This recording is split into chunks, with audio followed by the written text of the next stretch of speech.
Hey yo, thanks for tuning in to Celebs Source, your source for celeb news. Now today we have, hey yo man, we got DJ Akademiks, man. He back, man. He talking about the whole situation with the screaming in the background video, man. We gonna talk about that. All right, we got Blueface and herpes situation, man. He said he don't got it, man. So we gonna go into that a little bit, man. That's old news actually from last week, but I ain't never covered this. So I might as well, man. We got who else we got over here? We got Meek Mill on how to get out of the trenches, man. Wack100 talking about Offset and 42 Dub beef. Again, thanks for tuning in to Celebs Source Show. If this is your first time to the channel, man, be sure to hit that like button if you feel any part of the content. We definitely appreciate that. That notification bell's waiting for your task. Go on and give it a tap. And that subscribe button's waiting for your subscription, man. So go on and test that to your check this out, man. Where we at over here? Didn't I have some? All right, look. A lot of y'all may not know, right? Wait. That's the wrong story. I got the wrong story out here, man. Let me see. I gotta look through my stuff, man. Hold on for a second, man. All right, folks done seen a video of Blueface, all right? And Blueface going live, right? And as he was speaking, there was a bump on his face, okay? Folks started accusing Blueface that the bump on his face was a damn herpy. You know what I mean? And Blueface, the man who self-professed sleeping with dozens of women, right? Perhaps hundreds of women, would be damned if the bump on his face was a herpes sore. Take a listen to what the man had to say. Get off the Seawalkers, guy.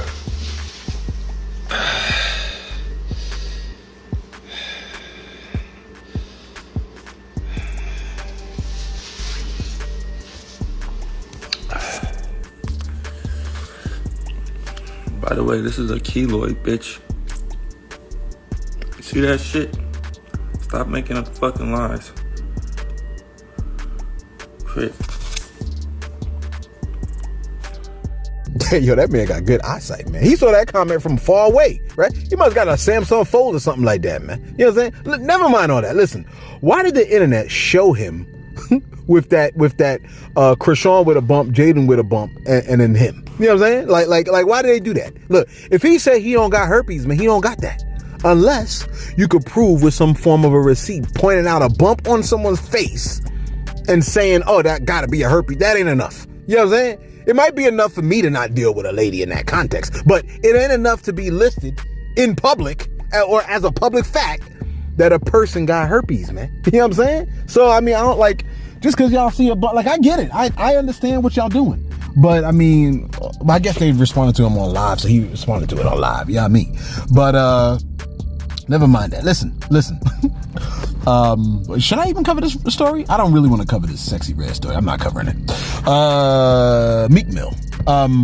Meek Mill seems to be trying to right some of the wrongs that he's done. You follow what I'm saying? And I think that includes like making music that's kind of like gangster music and then trying to speak against it. Okay. So this is what he posted. And I mean, I think I'm here for it. He said, this is what he said. He said, quote, "Being gangster will get you hurt, put in jail, or killed. Being smart will get you out of poverty and your family and your friends living better. It's no comparison. Being smart is the only solid way out the trenches. Everything else is wide range life risk just to survive." Is that wide range life risk? I never heard it put like that, but what he said is 100% correct. Everything else is wide range life risk just to survive. Okay, he's essentially saying if you want to live the gangster life, you're going to get hurt, put in jail, or killed. 3 options. It just is what it is. And maybe some people, maybe they like that. Maybe they want to be hurt. But that's on 100% what he said. I think is facts. Like there's nothing wrong with what he said right there. That's 100%. And the sooner you know that, the better. You follow what I'm saying? Man, this is a super short video. Super short because I got to roll. So look, let me do this. Let me do it like this. Let me hit you with my shout outs real quick. Hold on. All right, who we got over here? We got 35 Tashon. My man said, "Yo, celeb, I couldn't agree with you more, man. In reference to never dealing with women who only see the good in you through your pockets is shameful. Love ain't love no more unless it's a dollar sign attached." Hey, yo, that's real talk right there, man. But here's a good thing though, right? Every time you get rejected by one of those kinds of women, count it as a blessing.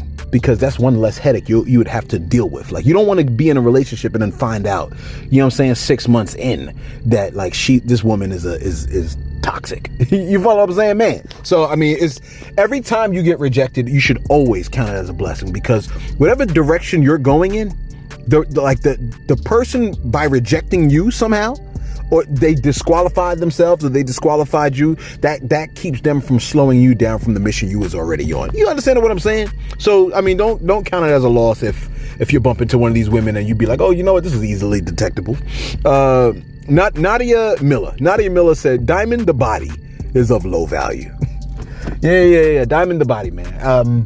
Yeah, that's the lady that basically said, she was talking about high value men and stuff, like how high value men would pick her, but they wouldn't work in like certain jobs and stuff like that. Hey, look, talk about high value. Well, I'm not gonna even say that.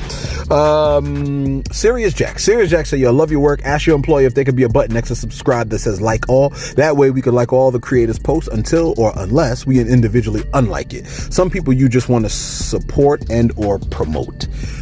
Yeah, that would be nice, and like all, I guess. But it also is just as helpful because you'd be surprised. Like, what a lot of y'all don't see is that with these YouTube videos, it actually even tracks how long you watch the video. Can you believe that? And so even when y'all watch like a full video, that actually helps us out too. So you can't see all of that, but that's all in the analytics and stuff like that. Anyway, let's get right back to it. I really got to run. I really apologize for this. I don't mean to give y'all a shortened video, but we just back at school. I'm getting into my new schedule and the whole 9 yards. I got to really adjust. Okay, check this out. Wack100 has provided details on a story involving Offset, 42 Dugg, and why they might kind of sort of have beef along with LilBaby or something crazy like that. Okay, this is Wack100's explanation of what went down between Offset and 42 Dugg involving a dice game. Take a listen. What you want to do, as long as they dice, you can't stop the dice. You gotta let it even. You got to. That's how the whole 42 Dugg beef started with Offset. I was there. I watched it. Got in the middle of it. Stopped it. It would have blazed that night over dice. Yeah, that's crazy. I watched it. If it wasn't for Wack, that would have been in the news that night. At least 7, 8 would have been dead. It's a fact. I watched it. I told her, Dugg, you all the way wrong. Offset was up. He was in you. Offset was in this about 30. I go on the booth, come back out. Dugg and Offset about 15, 20. It's Offset dice. Offset say 1,000 a hand, 5 a hand. Dugg like, let's roll. Offset hit him, bam. Then he hit him again, bam. Dugg picked his money off the ground, said, I'm done. You mean you done? My dice. When I was in you, and it was your dice, I didn't pick up and say I'm done. Long as it's my dice, you got to shoot. Keep going, yeah. Picked his money up and tried to walk out that studio. Offset looked around. He said, just do what I think he did. I lit out that door. If I wouldn't have tried to behind that, did it like a gangster when Dugg pockets took his money and fired on Dugg. 1-on-1. Boom. Pow. You got me f***ed up. 1-on-1. Oh, damn. Did it like a gangster. Yeah. Start whipping out. I grabbed 42 Dugg. Grabbed him. Told his little homies, y'all put that up. Offset going back in the studio. Offset had his little goons with him. He had his little goons when they wasn't budget. I said, Offset, you know it's gonna be hell to pay coming the morning. I'm QC. We had QC studio. Oh yeah. Gotta turn her down. I'm boss right now. Yeah. Gotta boss right now. Take your ass back in the mother studio. All you little. They like that set. Yeah, Offset team ready too. All this whipped out. Offset said, no, I can't. I gotta listen to Unc. He right. I said, go back. I got Dugg in my right arm. I got a stick in my left. I'm telling them little you better not do no movement. Offset, y'all go in the studio. Go back to the studio. Go back to y'all crack the gate. Y'all walk out to y'all car. I said, Dugg, all right? He all right? Tell him you all right. I'm all right. Yeah, I'll walk to y'all cars. I got Offset them back in the studio. Got them on the side of that gate. I walked Dugg to the gate, and they just like that. Damn. Tell me right there. He should have been trying to play with that. You know how much would have changed? And this was like right before Dugg spark. He wouldn't have been around for the spark. Offset, some of his people would have been dead. QC Studios would have been under investigation. This was like 3 years ago, huh, Wack? Oh, my mama. Me and Blueface was in there making that song that Offset on. Bust Down. We made Bust Down that night. Damn, that's crazy. Hey, that's how it be though. We try to get over it. You know, I know most people want to have fun with it, laugh about it. I'm just giving fair warning. Hey, you never know. And men, we get to taking losses and losses and losses and get to that one loss. Look at Wack100 being a good Samaritan. That's what I'm talking about right there, man. You know what I'm saying? Little, you know, it's more honorable to stop beef than to start it, right? So it's good that he would stop the beef and de-escalate. You know what I'm saying? But I don't know, man. I feel like these kinds of games that let's just keep it rolling. I don't even want to discuss that situation and what went down with them. Anyway, let's get to this other story, man. Short video for today, super short. And this video involves DJ Akademiks once again. Okay. And finally, that's right. Yo. We really short today. We really short. Look. Apologies for that. But listen, okay? I told y'all the other day, right, that there was a video involving DJ Akademiks, and there was maybe other people in this house, right? And in the video, you can hear someone screaming in the background. You don't see anything. You just hear somebody screaming in the background, right? So the narrative was that someone was being violated in his house. Now, this is a distinct instant from the video we posted the other day with the woman that was walking and talking. According to DJ Akademiks, that was an incident with that woman. That incident happened back in 2021. Okay. DJ Akademiks says this particular incident with the screaming happened maybe a couple of days ago when the stream was off and then it came back on, and that's what somebody heard. And he gives his explanation as to what we all heard in that video. Take a listen. Number one, there's a video going around, seems to be viral, of a woman screaming in the background. I've showed you guys this on social media before. I could just type Akademiks screaming and we could probably get something. Here we go. Right here.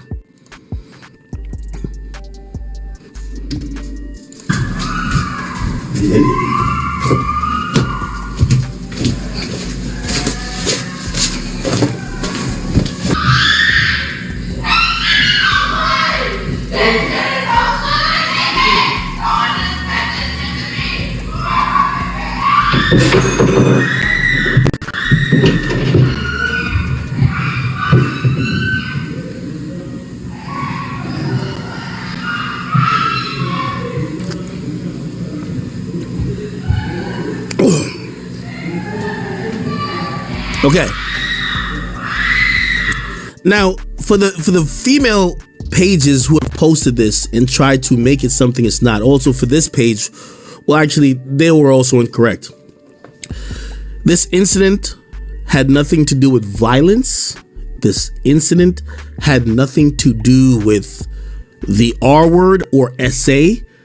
This is my stream came back on because my internet was out, and there's someone who is in my house who's not the person. We're going to show this other person. Actually, I'm not even going to show him, but I'm going to explain. This is my ex who's upset. She's upset that she's being talked about in very disparaging way online. That's it. That's it. Yet, this was 2 days ago, and this is I've realized about when someone hates you, they will purport or ignore facts to make up their lie. This was from about 3 days ago, right? 3 days ago, maybe, but within the last week. This is nothing. If you ask, like, even though, if you ask even Cheyenne herself, she would tell you, oh, this is nothing. However, people keep confusing it and thinking it's a woman being abused. I also don't want to make her look bad, so I don't even want to tell you why or what's going on up there. Like, it was upstairs. I don't even want to get into those details.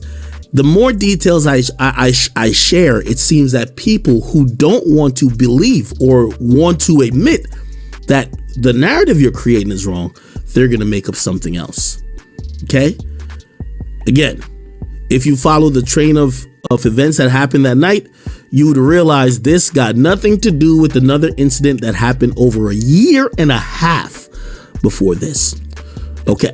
This situation that I mentioned went to the cops over a year and a half ago. It went to the cops. Me and my lawyer were openly cooperative because we are, by the way, you know, some serious allegations. I don't care who's involved. I don't want weird shit happening around me. We helped the police. Whatever you need. You want a phone? You want passcodes? Let's decrypt our DVR. You should see all the footage. There is nothing they did not see. You know what the result of that investigation was? By the way, here's another thing that I keep saying is different from the Castanet thing. That was officially ruled by the DA and the police that there is nothing there. So I see a lot of people go, you're going to be in jail. There ain't no charges. There won't be no charges. And I'm speaking as a nigga who, like, there's documentation to say, hey, we looked at everything. Everybody's cleared. Not only for me, for everybody involved. I know some of y'all like, hey, whatever. I'm only here to speak about me. By the way, still, I'm telling y'all, nobody was charged. Nobody wants to. Somebody says, I'm glad you said that. I thought you was arrested. I was never arrested. It's documented. Akademiks was never arrested. There was a search warrant done on my house for the surveillance tape. That's it. They investigated the crime that allegedly happened here. They came to the agreement. This is the police. And by the way, I want to also specify the district attorney, the detectives. I am one of the most famous people that live in my municipality. By the way, they went to extreme methods, because they knew maybe at one point this might go public and they don't want to look crazy. Trust me, they don't want to look crazy. If there was a hint of something being done wrong, they would have filed charges. They would have went forward. Trust me, they went through extreme measures. They went so extreme, they started looking at other crimes. Hey, does he sell drugs? They went extreme. And this is why, and by the way, I know y'all want me to keep going over details. Here's the thing. Any individual that has to do with this case knows that this is the fact as well. There ain't no charges. No charges could ever come. The police and the DA have officially closed this case mad long ago. They have the video. They seen what happened. They basically said, you're good. They didn't even charge nobody else. But this is why social media is so disruptive. All right, so that's his explanation of what went down. He said there was no charges. He went into the fact that, there were no charges or anything like that was thrown against him. The screaming was one thing, and this whole situation with this, sexual whatchamacallit is another situation. He said the police were involved, no one was arrested, and it's a really touchy subject for a lot of people, man. So you know what? We ain't gonna really go too much more deeply into that, man. You know what I'm saying? I had a couple folks hit me up and discuss with me kind of like, how this is kind of triggering for them. You know what I'm saying? So let's just make a rule right at this point. If you see DJ Akademiks in the thumbnail, or you hear about some kind of assault situation and you know that, I'm going to be talking about that. If it's a triggering topic for you, that might be one of those videos that you might be like, I probably won't discuss this video. Or you could just fast forward through that part. You know what I'm saying? If it's triggering to you, because sometimes it does really bother a lot of people. It opens up old wounds that people are trying to get past, man. You know what I'm saying? I hate the fact that, these stories exist. You know what I'm saying? And that this kind of assault exists, man. Folks that commit these kinds of assaults, man, they should be like chopped into pieces as far as I'm concerned. You follow what I'm saying, man? And unfortunately, I think when people start to obtain a lot of money or they have a lot of influence, they think that they can do a lot of whatever they want to a lot of people. Now, some people ain't down for that. Even though they got a lot of money, they're like, nah, man, I don't like it like that. You know what I'm saying? So, I don't even know how to approach that. I think Yeah, I don't even know how to approach that. I don't know how to say what I want to say without it potentially sounding kind of crazy. So I'm going to leave it right there. Let us know your thoughts in the comments below. Be sure to like, be sure to subscribe. Thanks for tuning in to Celebs Source, your source for celeb news.